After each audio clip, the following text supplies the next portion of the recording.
Most people trying to develop their awareness make exactly the same mistake. They assume that practices like meditation, drawing, or energy work, for instance, are all doing the same thing, but they're not. And that's exactly why so many people end up getting stuck. You might spend months meditating and feel calmer, but you're still making poor decisions. Or you might get better at drawing and suddenly see things more clearly, but still react emotionally in the same old ways. Or you might explore Reiki and become more sensitive to your body, but feel overwhelmed or unclear about what you're noticing. It looks like nothing is working properly, but something is working.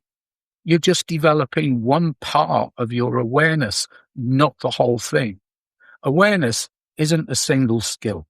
It's made up of different capacities, and the three most important are stability, precision, and sensitivity. Meditation trains stability. It helps you stay present without being pulled into every thought or reaction.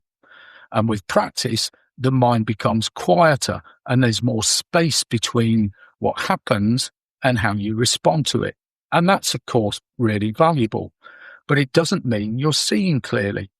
You can be calm and still completely misread a situation. Drawing trains something different. It trains precision. Most people don't see what's actually in front of them. They see what they think is there. The brain simplifies everything into familiar shapes and symbols. And when you draw properly, that starts to break down. You begin to notice details that were always there but never really registered. And there's a simple way to experience this. Look at something ordinary, like a chair or a cup. Instead of focusing on the object, look at the spaces around it, the shapes between the parts.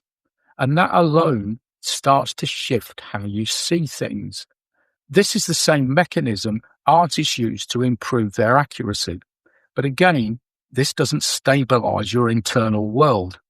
You can see very clearly and still react automatically. And then there's energy work, practices like Reiki, for instance. These practices develop sensitivity. Instead of focusing on thoughts or visual input, attention shifts to the body. Subtle sensations become more noticeable. Patterns begin to emerge.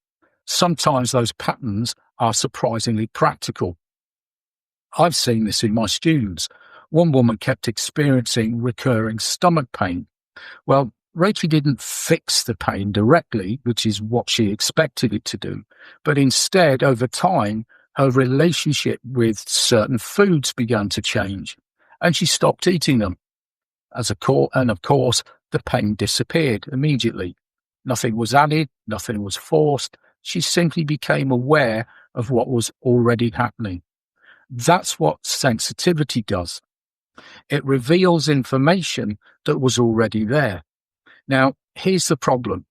Most people only ever train in one of these. They develop stability, or precision, or sensitivity, and then they plateau because the other parts are missing.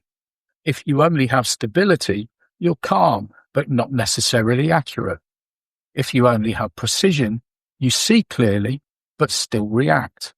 If you only have sensitivity, you feel more, but may not understand or stabilize what it is that you're experiencing. This is why progress can often feel incomplete. So what do you do with this? You start by recognizing where the imbalance is. If your mind is busy or reactive, meditation helps stabilize attention. If your perception feels unclear, drawing or observation sharpens your accuracy. If you feel disconnected from your body, energy work develops sensitivity.